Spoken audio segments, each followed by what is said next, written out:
Bismillahirrahmanirrahim. Why do we search for skills? One day, I made a visit to one of the poorer communities to deliver a lecture. I was approached by one of the new teachers who said to me, "We would appreciate if you could help us sponsor some students." I asked, "Really? Aren't the state-run schools free?"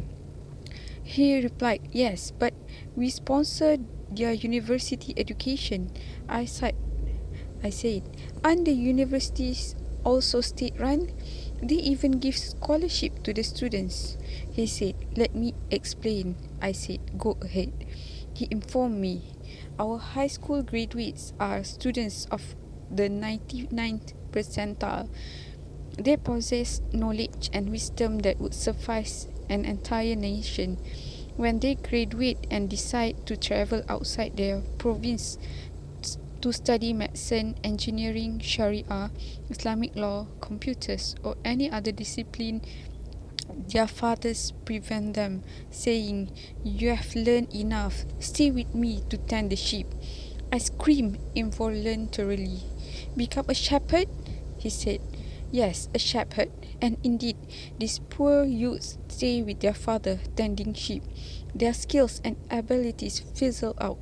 Years pass and they tend to the sheep.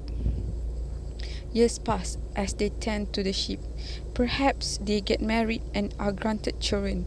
If so, they practice the ways of their fathers. When it comes to their children, they too become shepherds. I said, "And the solution?" He explained, "The solution is to convince the father to employ someone to look after the sheep. He can do so for a few hundred riyals, which we pay him. His overachieving son takes advantage of his gift and skills, and we bear the financial responsibilities of the child until he returns." The teacher lowered his head and said, "It's not right for these gifts and skills to die in the hearts of their owners, while they mourn over them." I pondered his words after that and realized that there is no way for us to teach the top without developing and practicing these skills. How true! I dare you to find someone successful, whether in the field of science, da'wah, disseminating of teaching of Islam, lecturing, business, medicine, engineering, earning people's love, or even on the family level. The latter can include a father who is successful with his children or a wife who is successful with her husband. On the social level, find someone who has successful relationship with neighbors and classmates. I mean the truly successful, not those who climb on the shoulder of others. I dare you to discover that any of these people reach that level without implementing certain skills, whether consciously or unconsciously, that propel their way towards success. Some people practice skills that are second nature to them, whereas others may have acquired certain skills and practice them en route to success. Here in this book, we will search for the success story of such individuals. In order to study their lives and analyze their methods, we will acquaint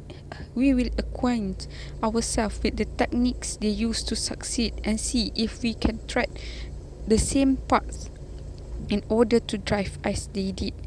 Some time back, I listened to an interview with one of the world's wealthiest people, Sheikh Sulaiman Al-Rajihi. I discovered that he was a towering in his manners and ideas. He is a man who possesses billions of dollars and thousands of pieces of real estate.